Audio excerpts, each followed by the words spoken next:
reports are of a humorous nature, but in all the years we've been coming here, one of the most memorable to us was one that was 20 years ago exactly.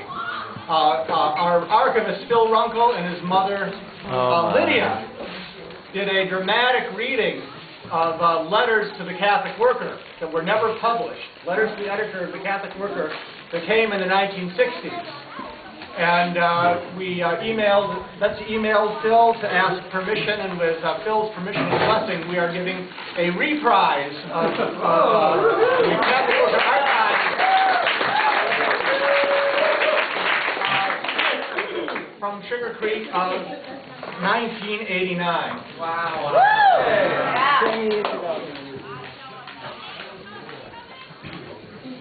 Dear Miss Day, the $5 is for the ambassadors, and also to help ensure that I will continue to receive the Catholic Worker.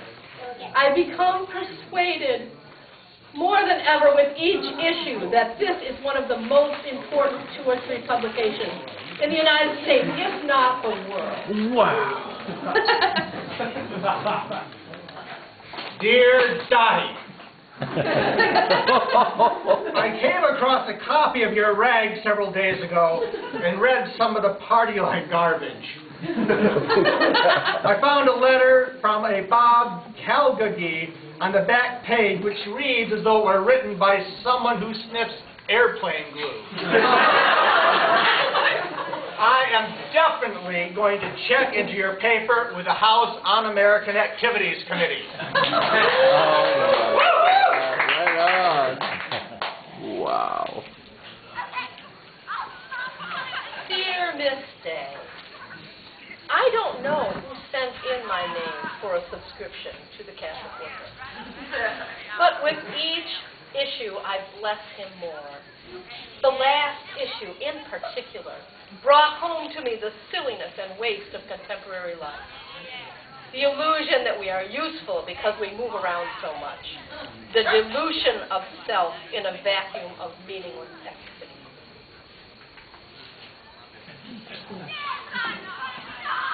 Dear Miss Day,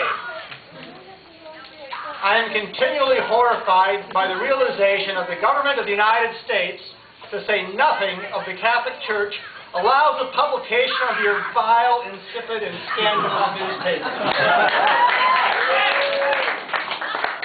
It is my contention that your Catholic Worker movement is nothing more than an insidious defense of communism, using God and the Roman Catholic Church as a cloak and as a front. And it is particularly in this gross pretension that you are the advocate of such a pathetic farce. Your faulty attempt at justification for your boastful acts of civil disobedience is nothing more than vitreous cowardice. That you should report on your subsequent languishment in an array of jails and penal institutions from coast to coast, and with such rapturous and ecstatic descriptions of your self-imposed martyrdom, is truly nauseous. Most of your efforts of your movement can be regarded as harmless because they are without effect. Your tenacious grip on the coattails of Catholicism is another matter, however, and it is clearly an atrocity of the boldest order.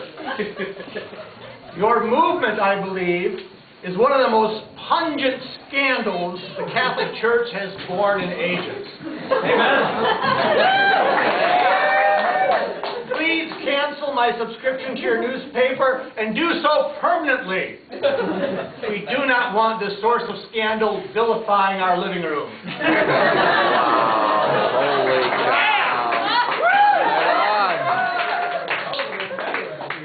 Wow.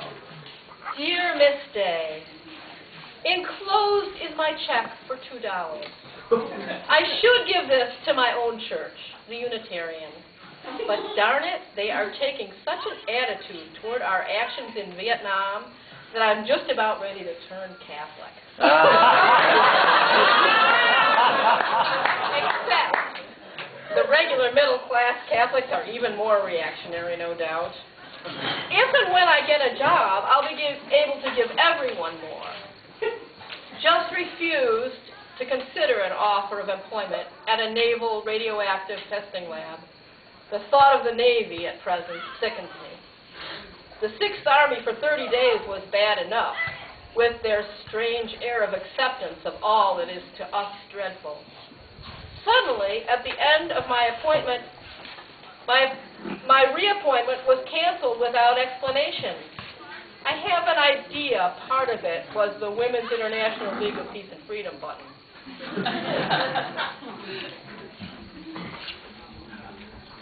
Miss Day, some years ago I asked you to please discontinue sending me the CW. No matter where I seem to go, it follows me like a bad penny. For indeed it is bad. The people who support it and the people who write for it are among the most confused and misguided people on earth. I am disheartened to see the young people fall for this line of junk.